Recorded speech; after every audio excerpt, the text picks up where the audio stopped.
I'm not doggy. Alexa, TV room 100. Tall man, he's a tall man. He sits on box next to bins. He's a real creep. He don't know what's going on. He's creepy. Tall man.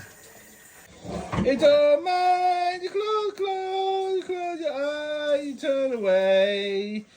You don't say shit. It's a good look, Ma. Yeah. What do you think? What, for your kitchen, huh? No, just my general look. Is it? Is it? Yeah. Let's have a look. You look like you're from the Knitting Freedom Party. You look like that. Who is it? Mao Zedong. A little Mao Zedong. Yeah. Strong. Leader of the people. Thank you. No, you look like the Knitting Freedom people. Dad, tell the people what porkweed is. So it's about, I don't know, 2 o'clock in the night time, I think. It's Sunday and we're due to open on Friday. The new restaurant is, and there's still so much fucking to do. There's so much. And I don't think people will ever really realise how difficult setting up a restaurant is. It's easy to think, oh yeah, it must be difficult, but until you're in that situation, it's just a hypothetical situation. The stress is unreal. Like I stopped drinking. Well, actually, I used to drink quite a bit, as you guys know. And over the last sort of like 2 or 3 months, I cut down loads, so I don't drink that much anymore. In fact, I probably drink once a week, if that.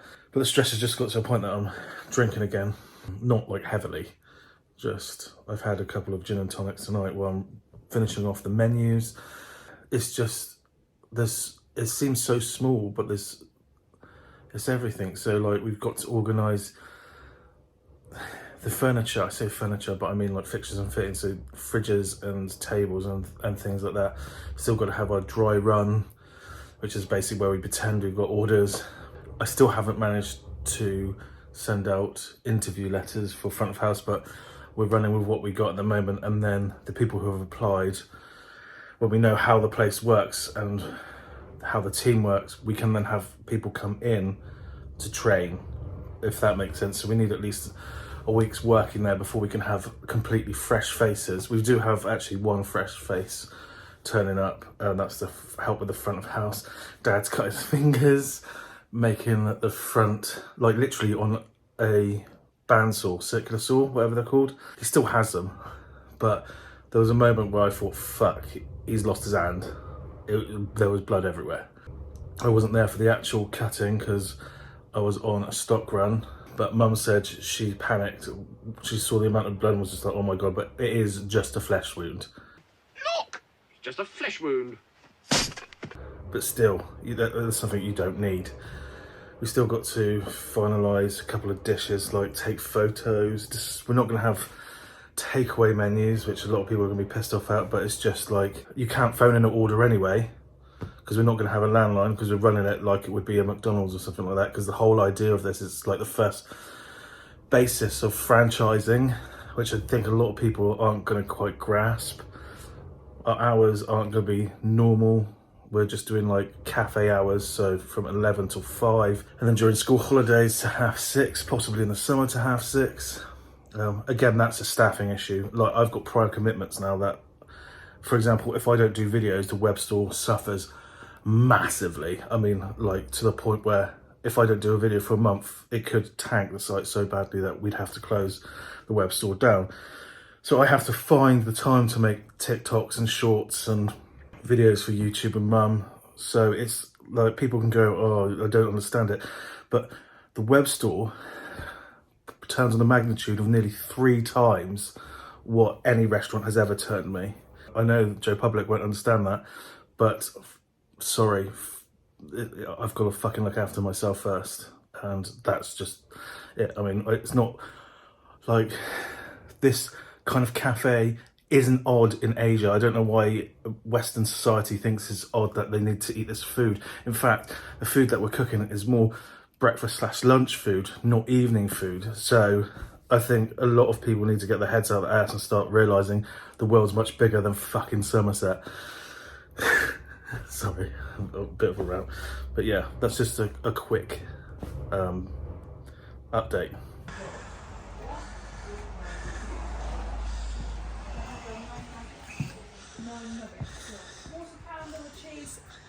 Quarter pounder with cheese and fries, Babas, and 9 nuggets Yeah. with curry sauce. With curry sauce. Should I have chips or not? Yeah. Not drink.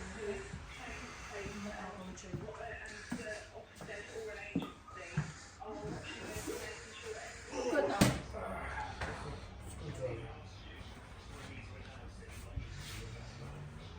Two more days until we open, so Friday the 17th, which is St. Patrick's Day and Foghorn's birthday. So shout out to Foghorn, she probably never watches this, but old friend of mine.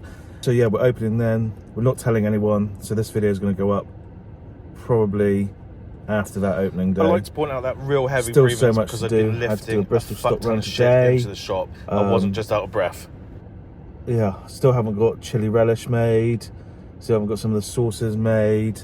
Menu is halfway through being done. The counter's not even finished yet.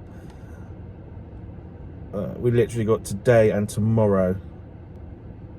Fuck.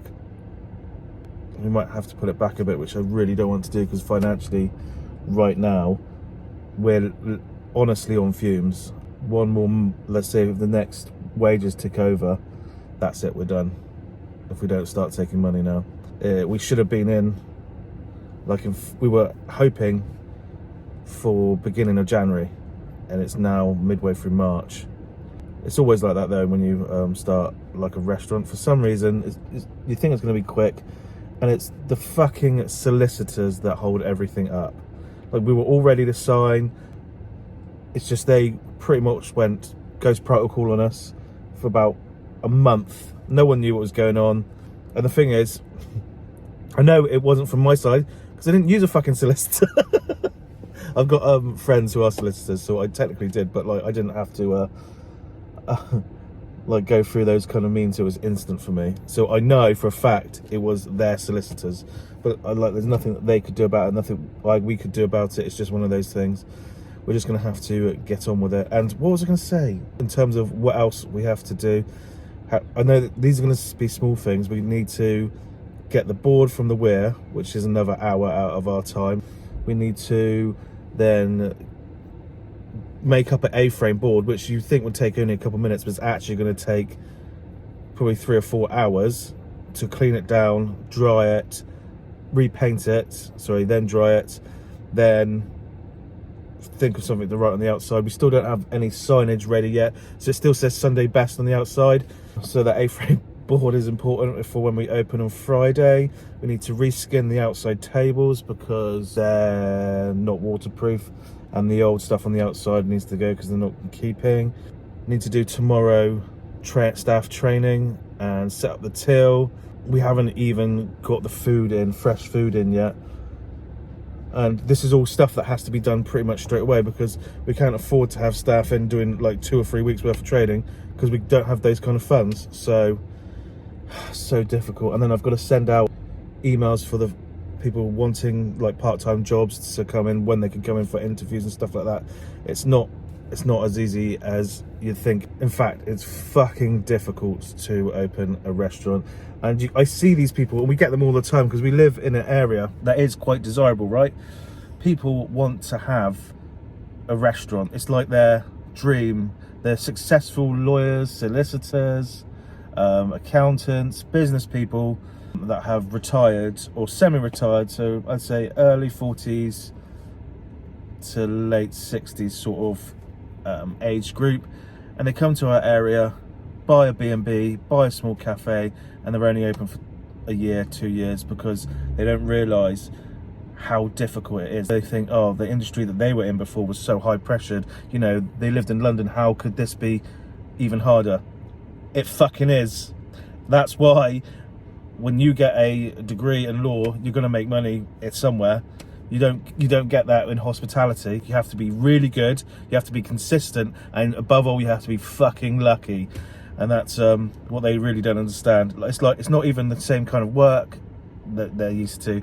It's when you're in hospitality, it's 24/7. You don't get that shut-off time when you can sit down and watch TV. It's constant. There is no going on holiday for 2 weeks. Your holiday is work. I don't think a lot of people really grasp that aspect. I mean, the amount of times I hear my overly entitled mates go, I haven't been on holiday for the last 4 months, I really need a break. And in my head, I just think, fuck you. I mean, I love you, but shut the fuck up, honestly. Like, you message me at home, go, oh, do you want to jump on Call of Duty? No, because I'm fucking working. Oh, but I work for myself. No, because your job is different. It's not the same. Hospitality is a completely different beast, and until you own somewhere, you really can't grasp that concept. It's not anyone's fault per se. It's just, it's so unbelievably difficult. I mean, it is the hardest industry in the world to be successful in. Well, in the UK at least. And I know I say this statistic every time, but only 1 in 3 food places will make it past their first year, hospitality places, and then only 1 in 10 of those will make it to year 3. That's the truth. I don't understand. People just think, oh, I can do better, and you can't, because if you could, everyone would.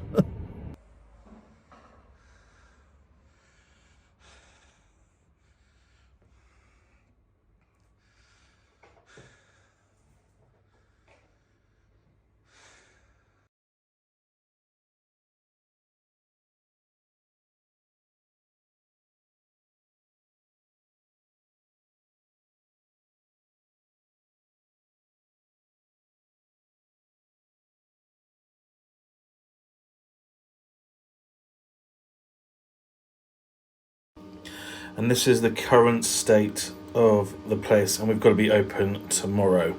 I really have no fucking idea how we're going to pull this out of the bag. We're going to have to, because like I said, we don't really have a fucking choice.